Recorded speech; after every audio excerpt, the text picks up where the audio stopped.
Cette fin de match-là, on est passé tout proche d'un exploit de ouf, hein. Mais heureusement pour le Nigeria et malheureusement pour la Tunisie, l'écart était déjà trop grand. Et quand je parle d'écart, ça inclut non seulement le score, mais aussi le match.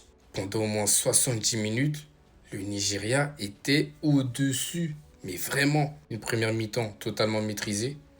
La Tunisie a essayé de répondre sur quelques séquences, mais pas bien dangereuses. Le Nigeria qui est récompensé en fin de mi-temps grâce à l'inévitable Osimhen, qui n'en finit pas de s'embrouiller. Même quand il marque, il va s'embrouiller encore, on comprend pas. Ensuite, au retour de la deuxième mi-temps, directement, Wilfried Ndidi qui reprend un corner tiré par Lookman. D'ailleurs, Lookman qui est passeur décisif pour Osimhen et pour Ndidi. La domination du Nigeria était tout aussi grande. Et 15 minutes plus tard, Lookman vient mettre son but pour parachever un match de fou. Deux passes D, un but.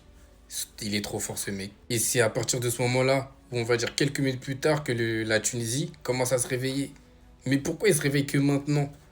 On voit qu'ils mettent les ingrédients. Après, il y a eu des entrées qui ont fait la diff aussi. Je pense notamment à Tounekti. Quelle entrée il a fait sur son côté. Il a foutu le feu là-bas. La Tunisie, il réussit à mettre un but sur un coup franc, une tête reprise après avoir tiré le coup franc. Là, ça a commencé à pousser. Ça a commencé à être chaud pour le Nigeria. 10 minutes plus tard, main dans la surface d'un défenseur du Nigeria.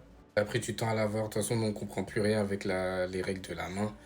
Mais c'est un penalty qui siffle, enfin une main qui siffle. Le penalty qui est transformé par Abdi. Après, la Tunisie a continué à pousser, mais c'était trop tard. Ils peuvent avoir des regrets parce que s'ils avaient mis ces ingrédients pendant tout le match, ça aurait peut-être pu être différent. En tout cas, gros match de la part des Niger après un premier match qui était assez poussif. Ils montent en puissance et on voit avec tous les joueurs qu'ils ont en attaque, c'est très dangereux.